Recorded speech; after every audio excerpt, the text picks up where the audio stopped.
Welcome to Fitzdog Radio. A happy late Father's Day to all the fathers out there. And it's a great holiday. Unless your dad was a deadbeat dad, in which case this is a long day. The show's coming to you a little late this week. I've been working hard on this podcast because it's dedicated to my father, Bob Fitzsimmons, Robert Michael Fitzsimmons. And I went back and I went through a lot of audio tapes that years ago my father had some shows on a reel-to-reel audio, and somebody converted them to cassette tapes, little cassette tapes. And I mentioned that on the air, and one of my fine, generous listeners had me send them the cassette tapes. They converted it to digital, and they sent me the hard drive. And I've been going through these old tapes, and it's been very emotional. And I've done a lot of thinking about my dad. And so it took me a couple extra days to finish this week's podcast, but hopefully it's all worth it. I'm just back from Boston. I was up at Laugh Boston, great fucking club. Thanks for coming out, people. We packed out the shows, and John Tobin, the club owner, was on my podcast. That'll be coming up this summer. He's a character. Had a bunch of friends come out. It was really, I felt a lot of love. I'm not going to lie to you. My friends Alex and his wife Linda drove up from New York City, stayed in a hotel to see the show. And my agent came in from LA to see me, and he had another act in Boston. But him and Liz, his new bride, came out. I had my buddy Jeff Ginn, who's one of my favorite people in the world. I haven't seen him in a lot of years. He came down with 9 people. The Dunskys drove down from Vermont with their dad and their nephew, Ollie, who I love. And then just a bunch of, like, BU friends I hadn't seen in years came out to see me. Some were women that I'd had sex with 35 years ago.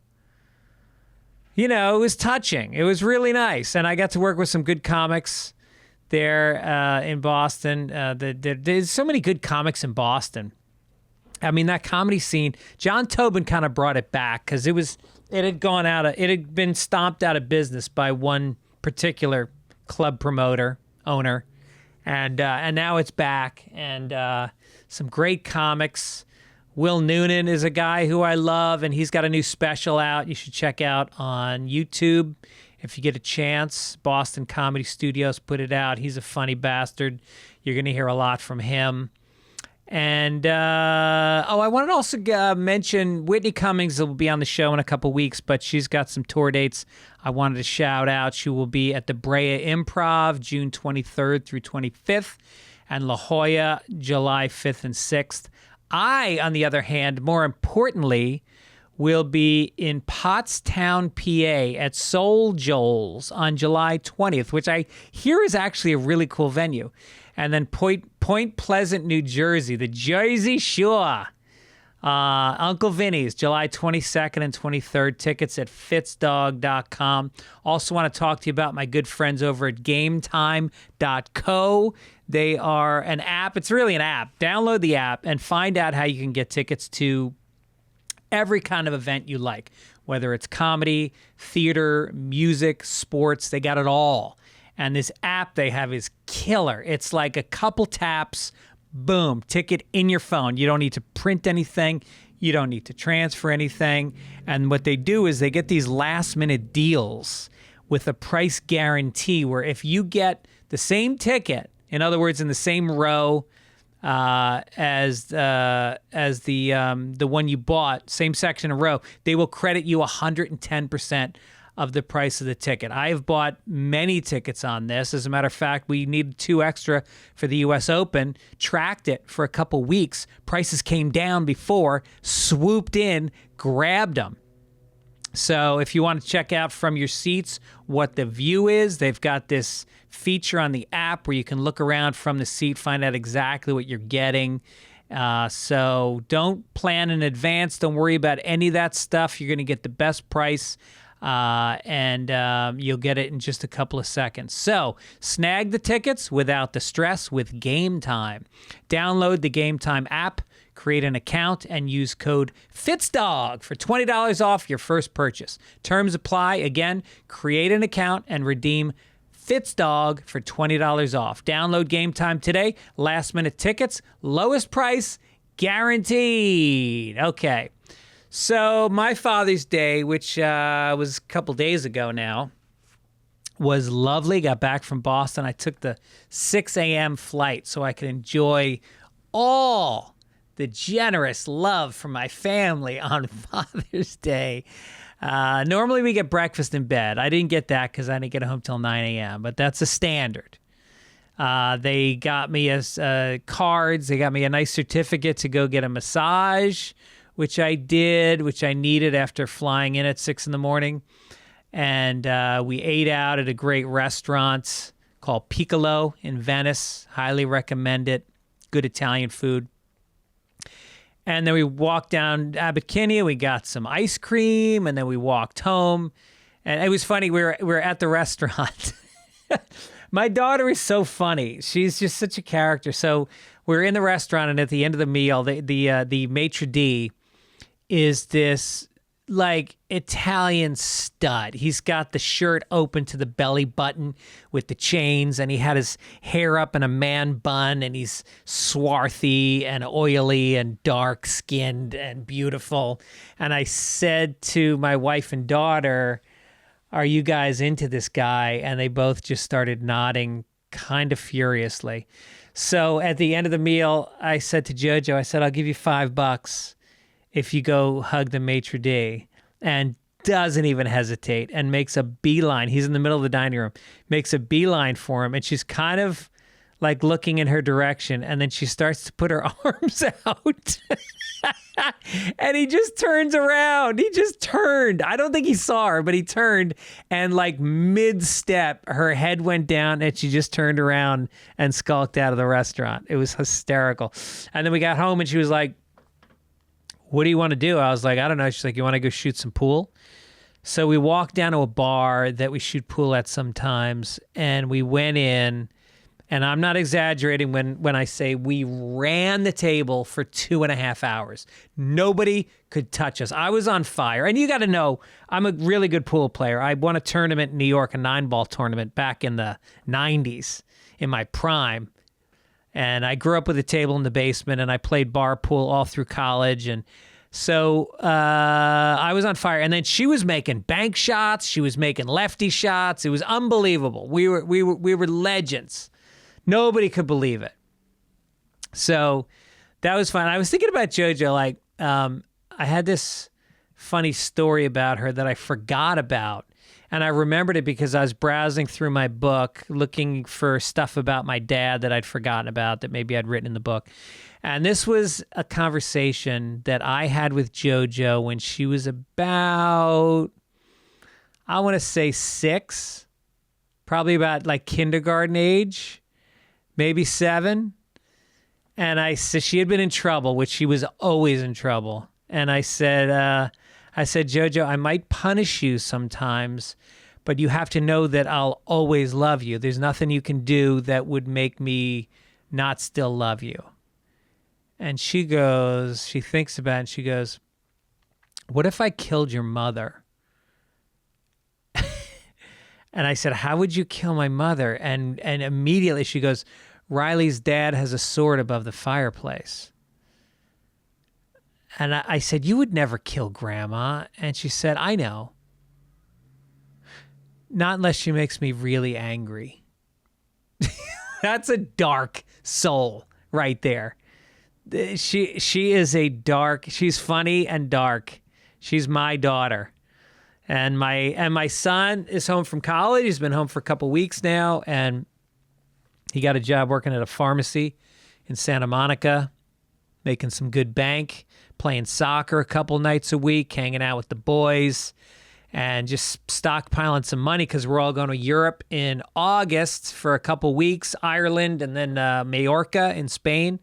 And he's got to save up some dough because him and my daughter are going to go 2 weeks earlier with their two cousins from New York, and they're going to travel around like Budapest and all over Eastern Europe, and I don't know where else. They're going to travel. So anyway, so I'll play some golf with Owen this week, I'm hoping. We play a lot of golf together.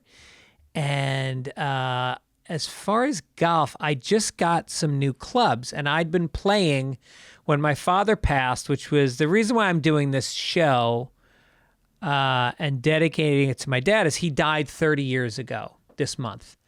And it was just a few days before Father's Day that he died, or maybe a week before Father's Day. And so anyway, when he died, he left me. He didn't leave me. He didn't plan on leaving anything. But what I got, the only thing I got was my dad's golf clubs, which at the time were like 10 years old. They were Ping Eye 2s, which are these classic old golf clubs. And so for the past 30 years, and I play a lot of golf, for 30 years I've been playing with these kind of antiquated, heavy-ass war clubs. But I've done it because it just means a lot to me. It's always been very sentimental that I play with his clubs. And then last month, I talked about that it was time to move on from those clubs. And a listener works for TaylorMade and emailed me and said, I can get you 60% off a new set of clubs. And so I took him up on it, and I got these new clubs. And I've been really enjoying playing with them, but I feel like I need to play one more round with the old ones. And I think I'll do that the next time my mom is out and I play with my son, my daughter, and my mom. Then I'll bring out the Ping Eye 2s for one more. So, yeah. So it's been 30 years, and I went through this book, and the book I wrote was called Dear Mrs. Fitzsimmons, and originally it was supposed to be a book about my mother, Dear Mrs. Fitzsimmons. But as I got deeper into these letters and why I was in trouble so much and my relationship to authority, and more the book became a deep dive on my relationship with my dad and what his life meant to me, the effect that his life had on me. And I want to kind of walk through some of the stuff that I wrote about. So his life story is basically it's a New York success story. There's a lot of people that came out of New York for whatever reasons, very fertile ground for people having an edge and being successful. So he was born in the Bronx with a brother named Jimmy, and the father died when my father was 15, and then his mom died soon after that. They left him a little bit of money. It was enough money that he put himself through college. Well, actually 2 years. He did 2 years of college at Boston University, and his brother was just a bad alcoholic. Like, if you've heard of Skid Row, my uncle literally lived on Skid Row. He lived in the Bowery. He lived on Bowery Street and in a welfare motel. And just, I think he cooked. He was like a cook, and very sad. And they came from a very abusive home. It was a lot of violence, and it was a tough world to come out of. And so I think before my father went to college, though, he went out to, this is a crazy thing, is he moved to Venice Beach. Like, literally, he lived a half a mile from where I've lived for the last 22 years. And he was out here with a couple buddies. I think they partied. They had a blast. And but I think before he had left, he had worked in radio a little bit. He'd gotten a taste of it. He was a PA, an intern, I guess they would call it then. He was an intern on a famous radio show called Klavan and Finch. Gene Klavan, and I forget Finch's first name, but on WNEW AM, which was the station in New York. It was the biggest station, and my father played this character called Trevor Traffic. And he basically would listen to the other radio stations that did news, and he would steal the traffic reports from them, and then he would give them. And he was hired. They told him they hired him because he wasn't Jewish. And he thought that was racist, and he had an issue with that until he realized it was because the Jewish interns would take off all the Jewish holidays, and so they weren't around, and they knew that a Catholic kid would work even on fucking Christmas. The Catholics will work. And also he was partying a lot and would come in late, hungover, but Clavin and Finch loved it because they would just mine him for stories. They would ask him what he did the night before, what saloons he was in, who he hooked up with. And so he was a character. And he got a taste he got the bug. But then he moved out to California. I'm not sure how long he was out there, but he ended up coming back to New York and living in the Bronx again. And he decided to go into radio. So he got his first job out in Rockland County, which is a suburb of New York. And it was just this radio station was it was in a trailer. And my mom said nobody could go to the bathroom during the show, none of the producers, because you couldn't flush the toilet in the studio. And they had egg cartons all over the wall. And he started to find his voice on radio. And then he got to where when you want to get to the next level in radio, you got to go out to some smaller markets.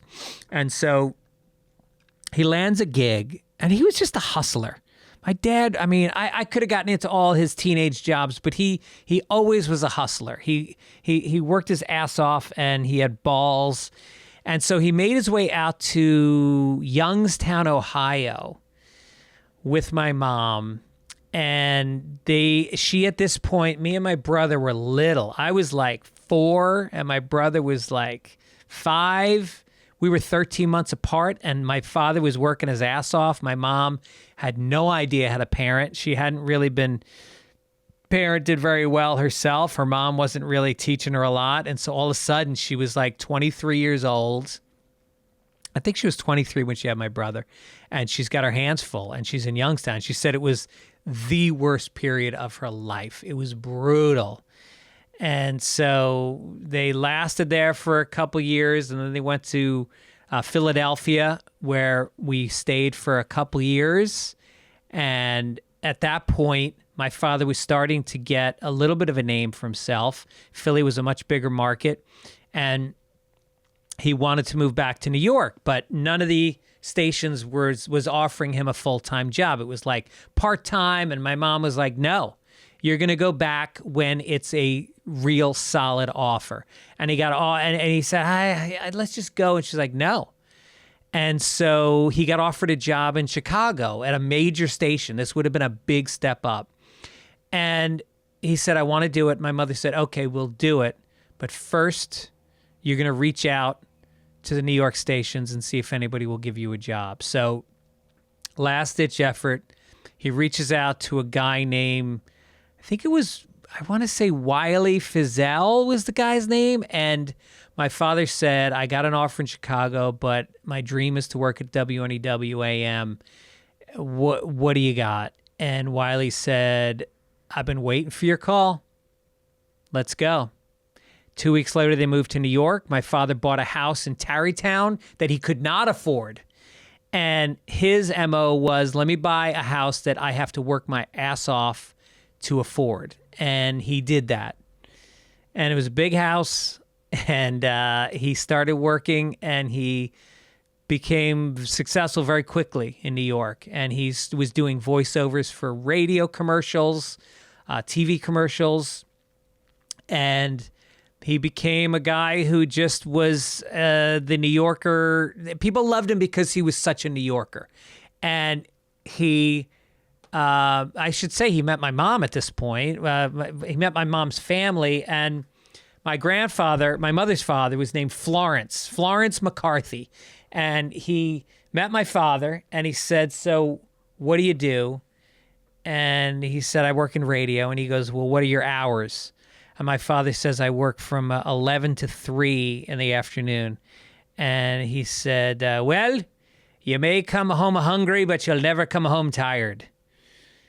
And my father fell in love with Florence. And he just loved my mother's family. My mom was one of 6. One died, and they're a very close family. They're all characters. And my father, it was like the family he never had.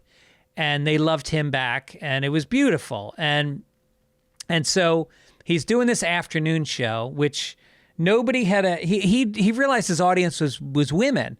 And so he started doing a thing called the Feminine Forum, where he was talking about women's issues that had never been talked about on radio before. He was talking about menopause. He was talking about postpartum depression and breastfeeding and divorce and sex for married women and all this stuff. And he got in a lot of trouble. Like the FCC, he got fined, but he kept doing it, and the station let him because the ratings were great. And this was before Donahue or Oprah or Dr. Phil or anybody else was tackling this stuff. My father really pioneered this world, and at the same time was becoming a guy that was just a big name in the city. Like, I just remember being a kid, and we go to Giants games, and you just hear, "Hey, Fitz! Yo, Fitz!" Everybody be calling out to him, and we'd go into restaurants, and we'd always get the best table, and people would be sending over wine or dessert, and he shook everybody's hand, and it was like, he was like a big celebrity, and I kind of watched him in a city that puts a premium on being fast and funny and a wise ass. Like, he was the king, he was, and I learned watching him that you could be a wise ass, and that you could push back, and you could not follow the rules, and that could actually be an asset. That could be something that you make a living at, and that you could start to do exactly what you wanted to do in life if you were good, if you could get away with that, if you could be funny enough and confident enough that the weak fall by the wayside and they let you through. I saw that happen to my father. And I learned a lot. I learned about charity work. My father was very into charity. My mom as well. He emceed every charity dinner anybody asked him to do. He would produce fundraisers for, like, he went to All Hallows, which was a high school that almost shut down, and he helped bring it back. And just little stuff. We'd walk down the street, and a homeless guy would ask for change, and my dad would go inside and buy him a sandwich. And I remember at one point, but it was like the little things, like just going out of your way to make people laugh, taking that gift and sharing it with the toll booth collector and the waitress and the gas station attendant, and like showing that just giving that little bit extra to make somebody's day special. And bigger stuff. Like, I remember when I was a teenager, my father he had an apartment in the city. My parents had a house outside the city, and they kept an apartment in the city. And he let this young couple that he found living on the street, he let them stay at his apartment. And he was gone for a couple days, and he came back, and they were drug addicts, and they had wiped out everything. TV, stereo, jewelry, everything gone, stolen. And I said to my father, I go, wow, that must have just been devastating. I go, you must be so fucking angry at them. And he's like, no. He says, no. He said, they have to live with what they did. That's something they put on themselves. And I did what I thought was right, and I have to live with that. And I'll keep doing that. There was a famous story about his engineer, this guy named Pete Feldman. And he'd been my father's engineer for years, and they kind of butted heads. Like, they had an adversarial relationship, but Pete was a great engineer, and they had a lot of shtick on the air. They used to bust each other's balls. And so at one point, Pete gets cancer, bad. Like he's real sick, and they start to feel like he maybe can't do his job. And so the station manager comes in one day and lets my father know that he's letting Pete go, that Pete's fired. And my father said, okay, I quit. He said, you hire back Pete or I leave this job.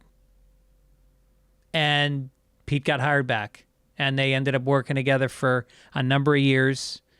And Pete never forgot that. He was a very loyal guy. He worked at all the stations in here. He was at ABC, NBC, WHN, WNEW a few times. I mean, the thing is, station managers would come in and they would fire DJs because that was just what they did. And then he'd get rehired. But his audience followed him from place to place. And when he was coming up, when he was established, Howard Stern was on his way up. And Stern famously would go after my father, and he would call him a has-been.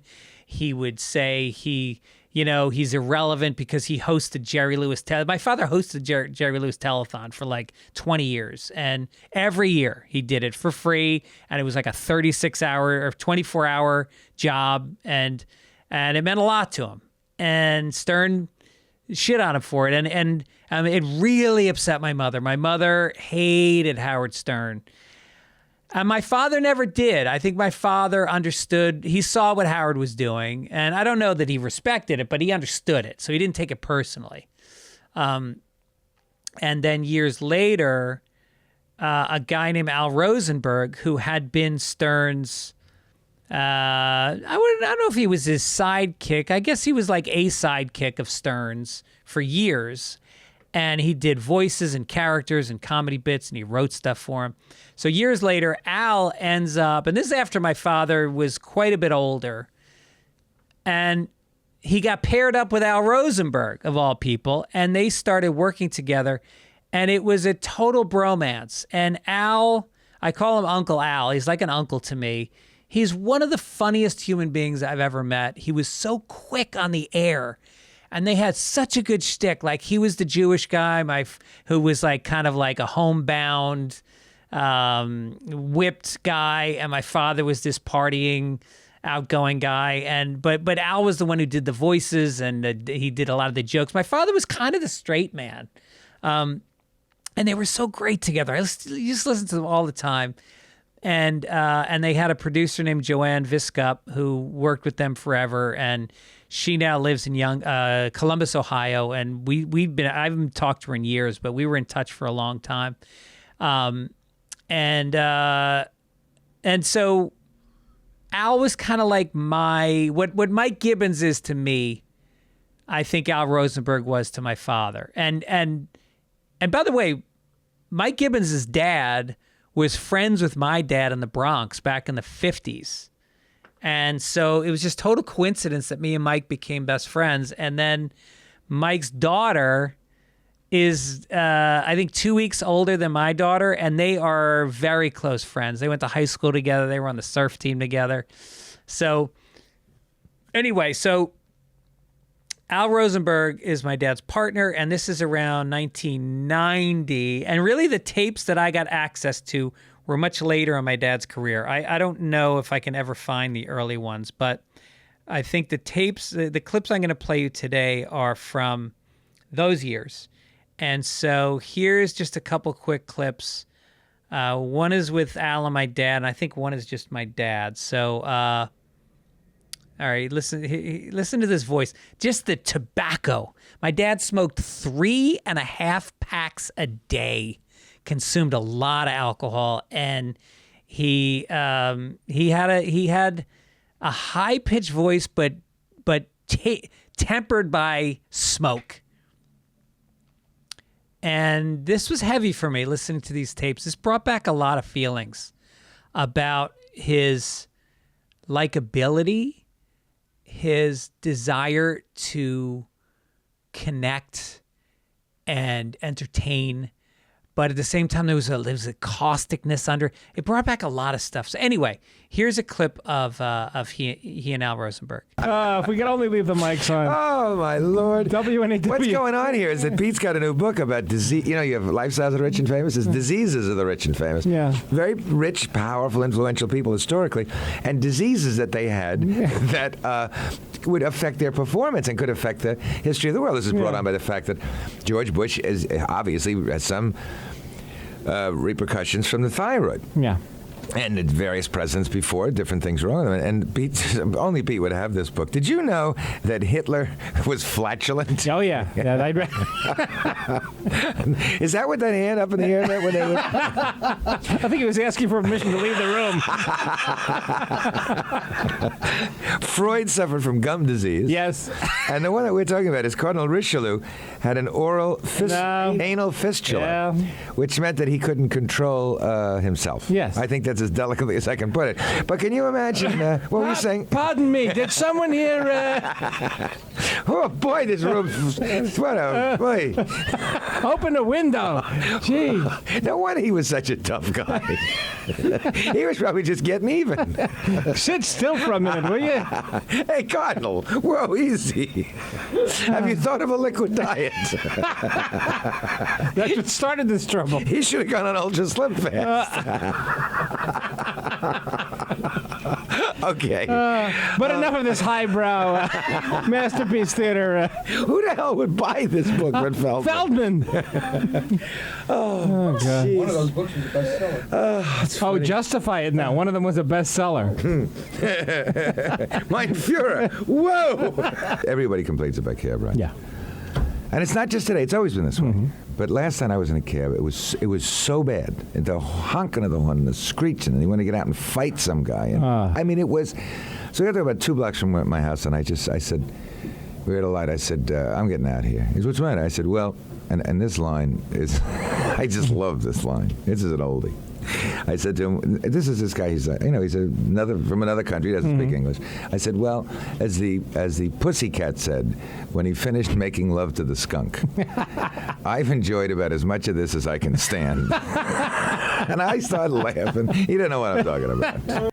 The other thing that Al and my father were famous for was being a little fast and loose with the facts. That sound familiar to anybody? Mike and I on Sunday Papers literally have a section called Corrections, where we correct the things we said wrong the week before that you guys have written and corrected.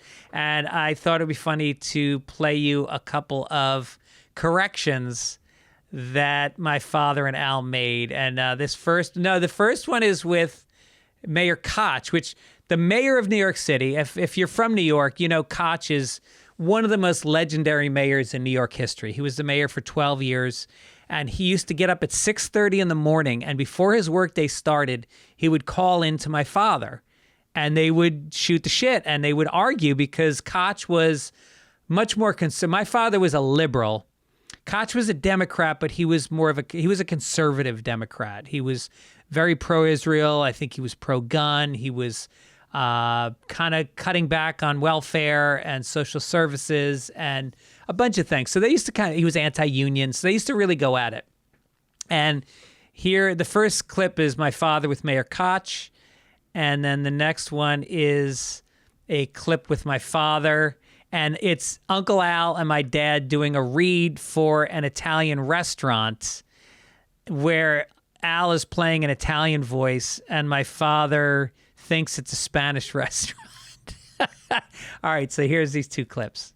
And his ability is not just his expertise, but the strength that he has to get things done and the personality which doesn't rile anybody. You don't see any problem with a fella coming in to head up the transit department who's never worked with a subway car before. Well, that's not true. He worked with subway cars in Atlanta. He didn't have subways in Houston, but he had them in Atlanta. And Picky. Well, listen, let's be accurate. Why? It's never been a concern of ours before. Why, Mr. Mayor? This is radio. So listen, have you ever taken the gang out down a La Veranda restaurant? What do you mean by gang? I mean, some kind of reference to... No. The family, Joanne and all the little kiddies. Oh, yeah, take them out to La Veranda. Yeah. Oh, sure, that's the best place. You want an Italian meal in Manhattan, that's the place to go. It's a Spanish restaurant. You want a Spanish meal in Manhattan, that's the place to go. It is a wonderful restaurant. It's not Spanish. The fragrant aroma of garlic and... Well, look at this. They have little Italians. Son of a gun, a Spanish restaurant, and they got Italian food there. I'll tell you something. Those Mexicans, they're so talented.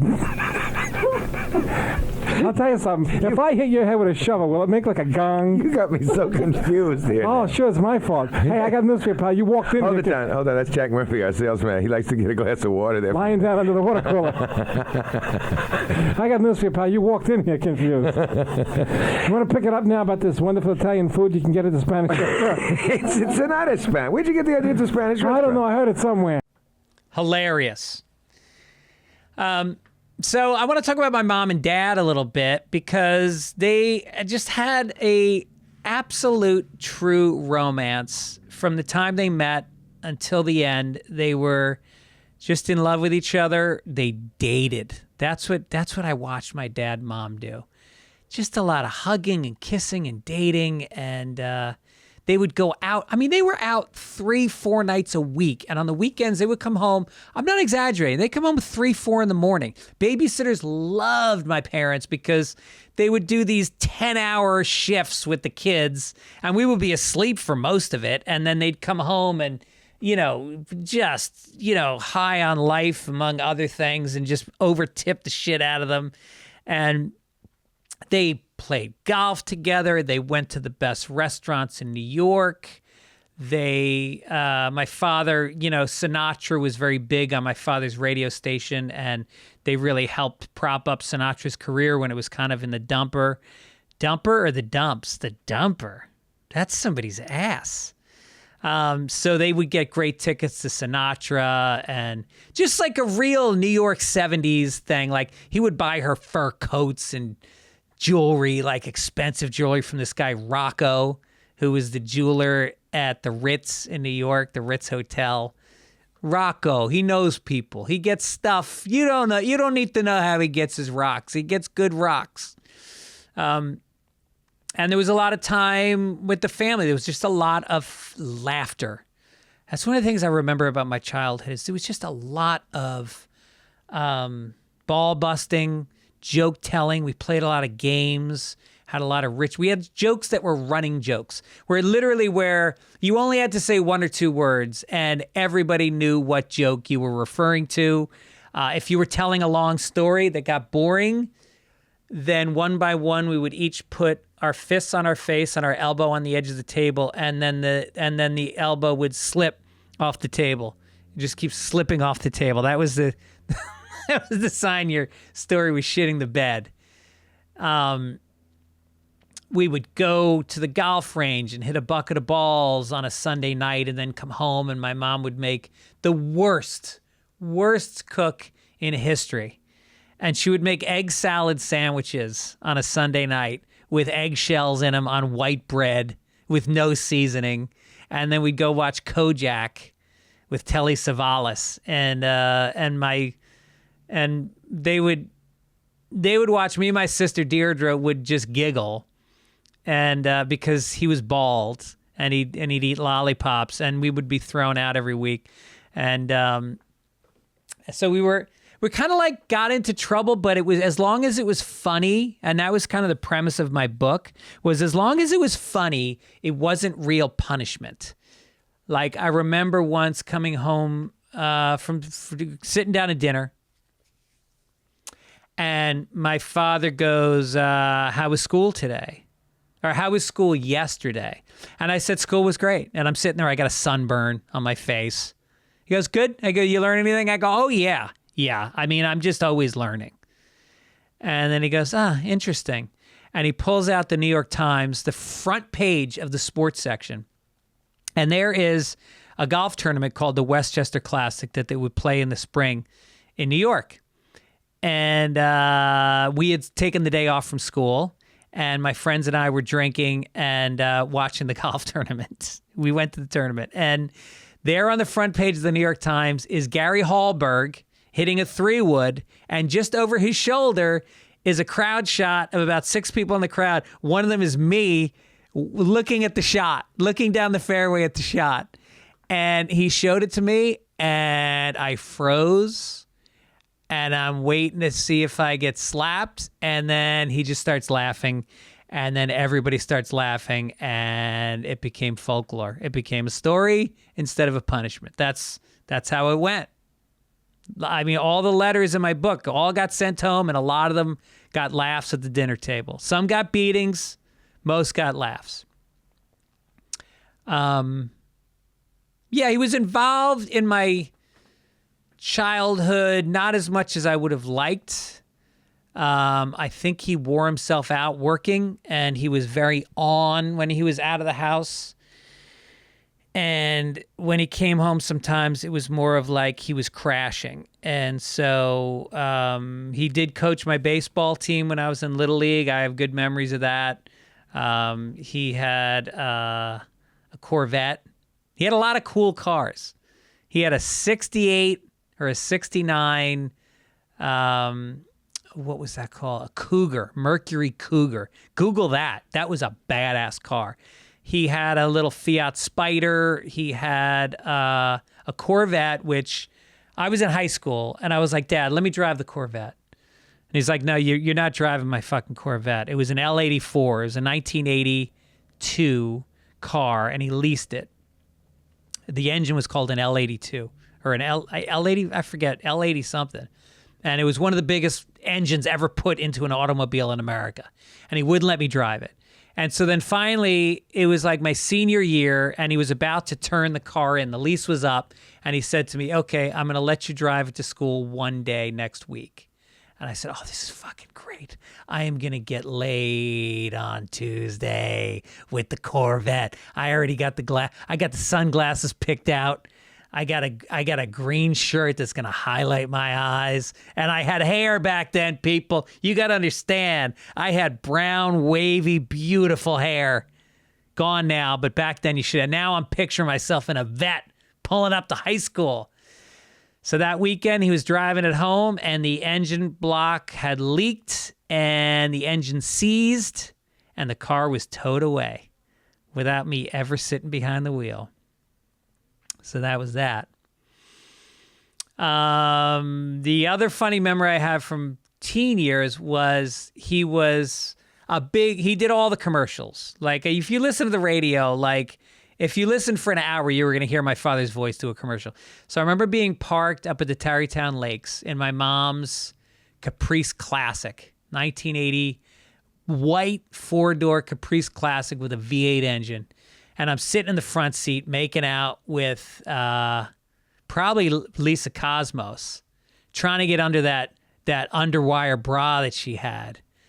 And all of a sudden, we're listening to Led Zeppelin, Stairway to Heaven. They cut to commercial, and it's my dad talking about Uncle Ben's rice. And just erection law. Isn't that your father? Is that your father? Yeah. Yeah, let's just go. Let's just go home. It's over. When I get out of high school, when I graduated, I didn't want to go to college. And so I worked as a parking attendant and as a cook at TGI Fridays. And I saved up, in 6 months, I saved $3,000. And I told my father I wanted to go to Europe. And I didn't know if he'd be into it or not, if he wanted me to go to college. And he 100% gave me his blessing. And I think he gave me $100 cash. And he said, go to Europe. And he had done the same thing himself. He traveled and kind of felt like it was important for me. And so I went off, and then I came back, and I had not... I get home, and he goes, congratulations. I go, what? He goes, you got into Boston University. I go, I didn't apply to Boston University. He goes, congratulations. You got in. So what happened was he had filled out the application, including writing an essay about my trip to Europe that he sent into BU and he had gone to BU for 2 years. So he got me in. And I was like, fuck it. I got nothing to do. I'll go to Boston University. So the first time I had ever set foot in Boston was the first day of school when my mom dropped me off in 1985 in the fall, and loved it. Loved it.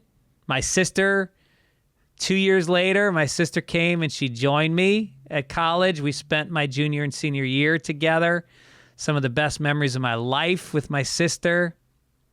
My brother went to Fordham. and in the Bronx. And then me and my sister were up at BU, and we just had a blast. Anyway, so should my kids have gone to BU? I don't know. Maybe. It was $76,000 a year, so maybe not. If he'd really wanted it, if one of my kids had wanted it, I probably would have supported it. But fuck you, BU. All right, so I'm gonna talk about like kind of the dark side a little bit, and I don't want to dwell on this because most of my feelings they're complicated. My feelings about my father are complicated. We had really rough times. We fought. He had a lot of skeletons. He had a lot of issues. He was a very complicated guy with depression, and he was an alcoholic. And I didn't know what an alcoholic was when I was growing up. I literally, like a lot of my friends' parents were also alcoholics, and my parents' friends, and it just was the way people lived. It was the 70s, and it just people drank and drove and stayed out all night, and it just was how it was. And I have these memories of my father sometimes not being charming and not being fun. And if a waiter was rude or flippant, my father would fucking annihilate people. He would dress people down. And he was 6'2", and with a very tough demeanor, and he was very intimidating. And when that happened, we'd be at a family dinner, and all of a sudden we go from fun to like pit in your stomach, nobody making eye contact, the rest of the night ruined. And that would happen. And it was like I had two fathers. It was the one who was happy, and then there's the one who had an axe to grind. And I can remember the mornings. We didn't wake up early. In my family, you did not wake up Dad. That was the cardinal rule, because he'd be out drinking the night before, and you tiptoed. You never showered before school. You showered the night before, so you wouldn't wake him. And you tiptoed, and if you were eating your cereal too loud, you would hear from the next room, "Stop beating those goddamn bowls!"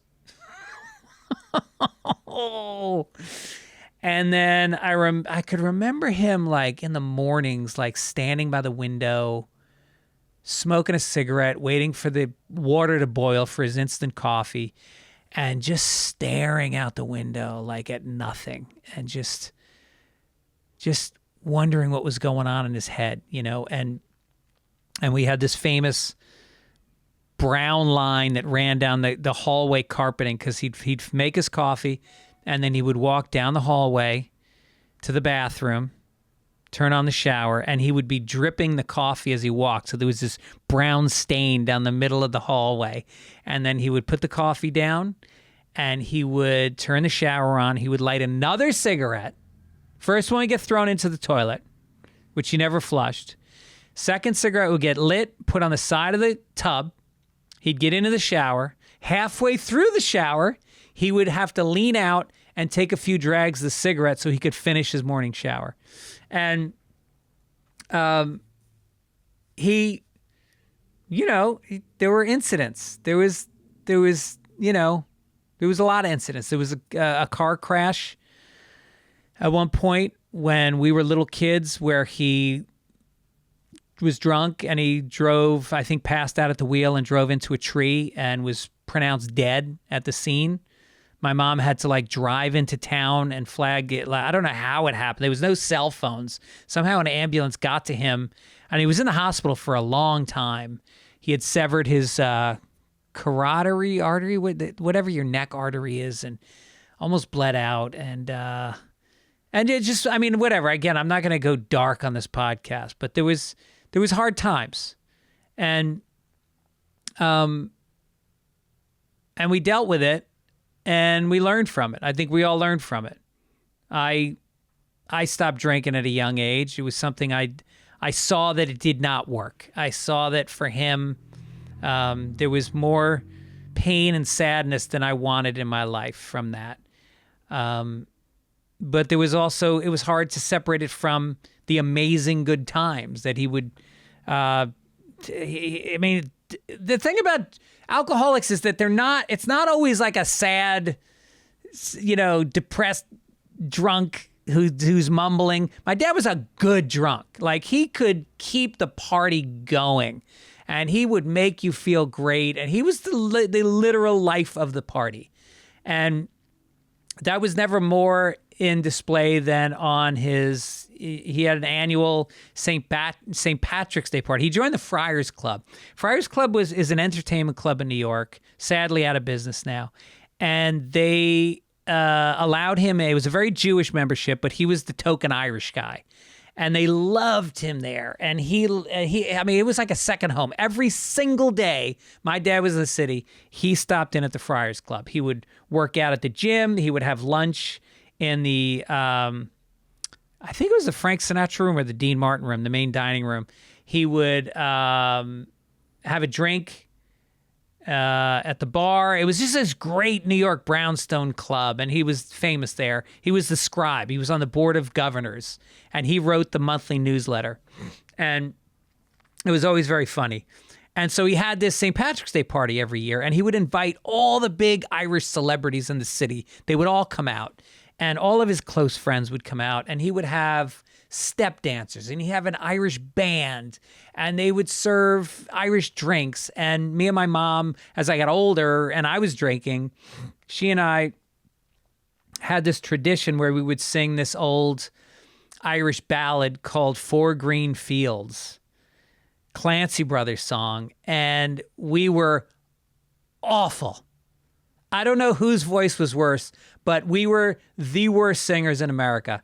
And we would sing this song, and not a dry eye in the house, but it was laughter. People were laughing at how bad we were, and we would sing all 4 long verses of the song. And all these old Jews would come wandering into the Milton Berle room, which was the room that it was held in, and they loved it. They would meet all these Irish people, and they just thought it was the greatest.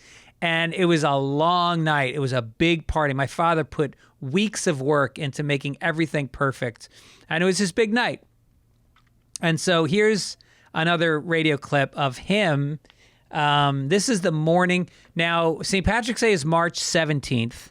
And in this particular year, from what I can extrapolate, the party must have been March 15th.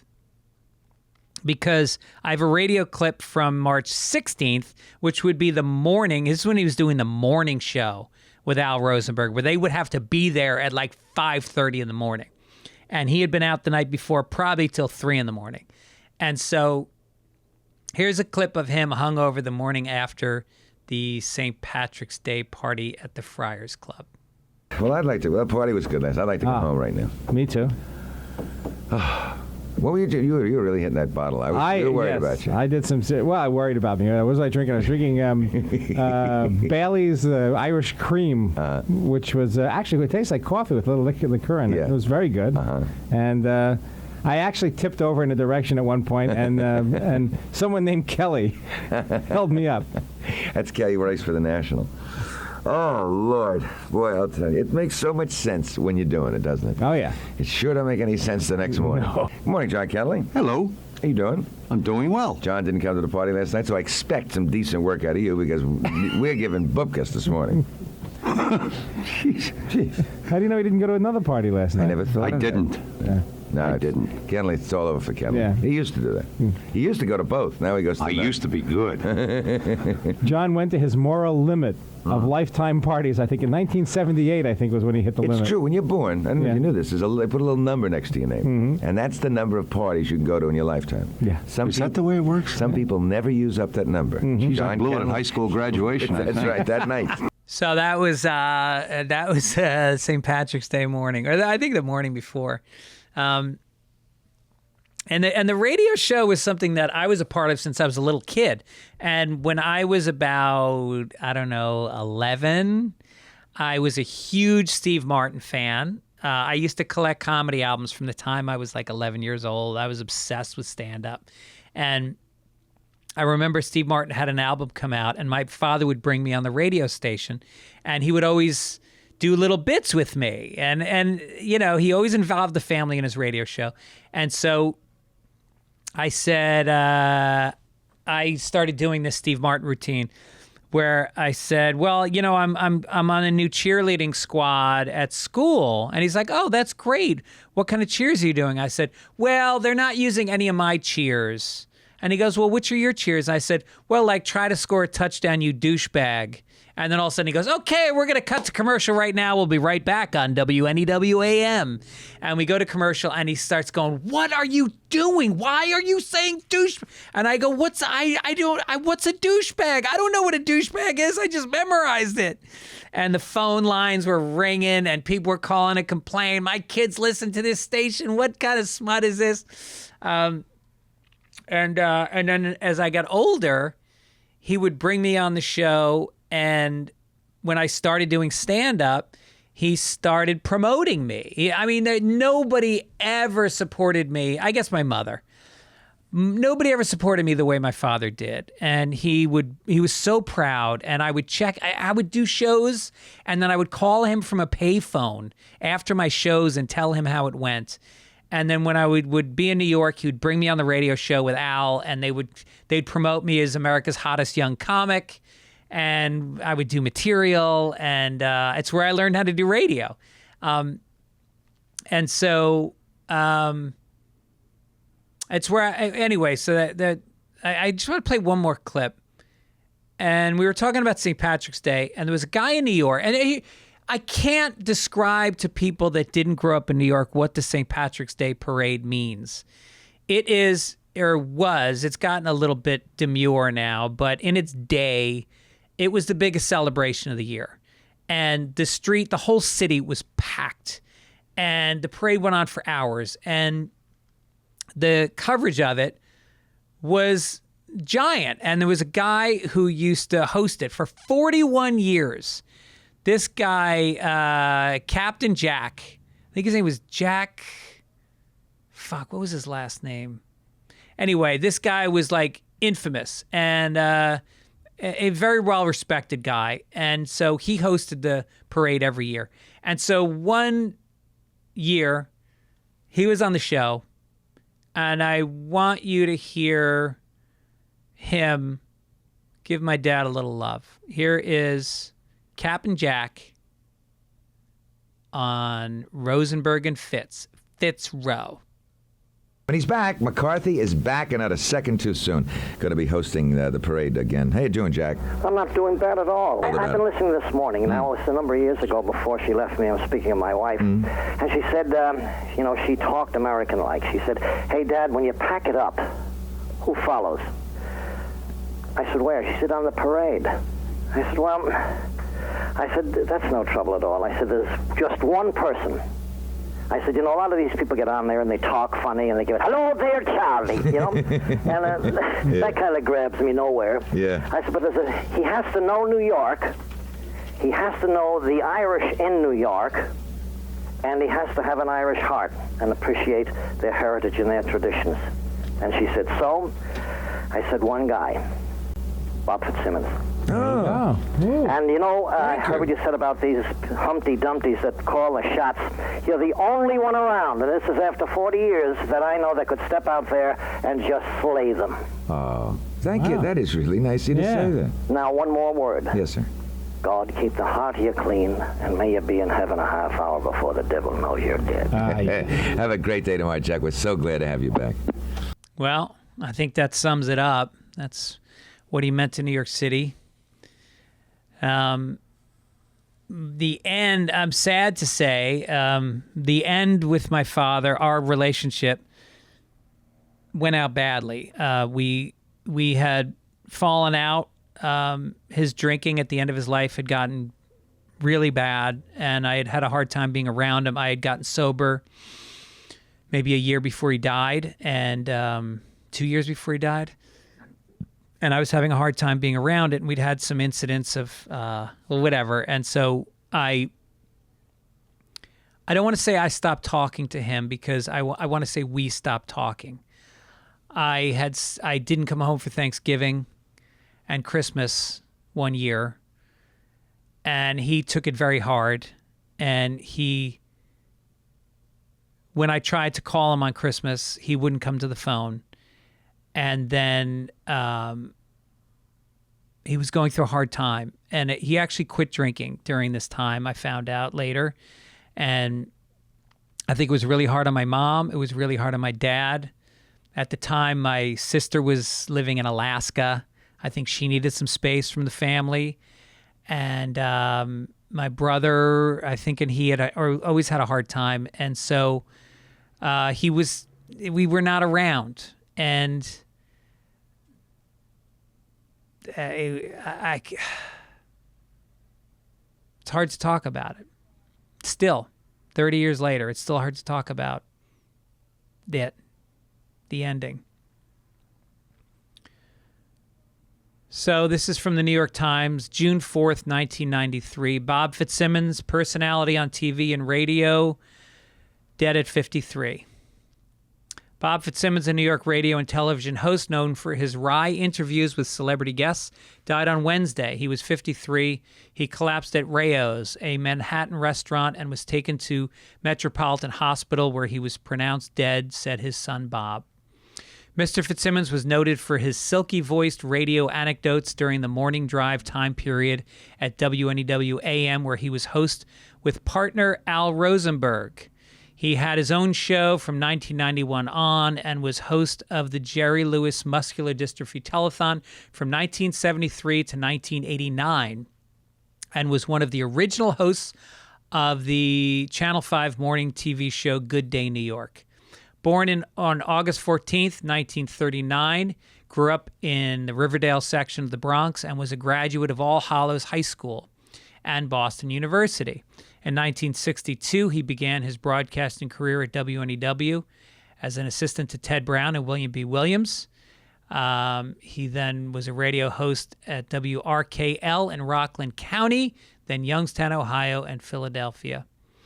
He returned to New York in 1970 to become a talk show host for radio station WHN, and then returned to WNEW from 1973 to 79 as the afternoon drive programming slot. Anyway, it goes on and on. In addition to his son Bob of New York City, he is survived by his wife Patricia, another son Greg of Boston, and a daughter Deirdre of Skagway, Alaska.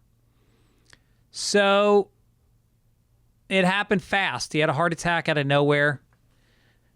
He'd been checked by a doctor not long before. He'd done a stress test and thought he had a clean bill of health, and it was sudden and traumatic and obviously very hard on my mom. And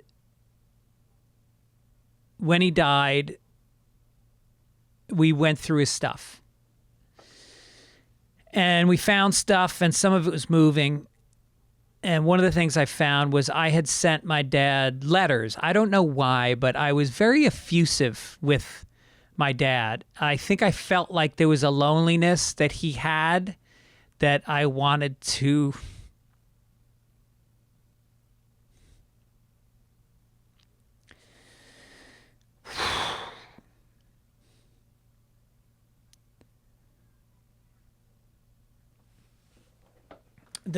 reach out to.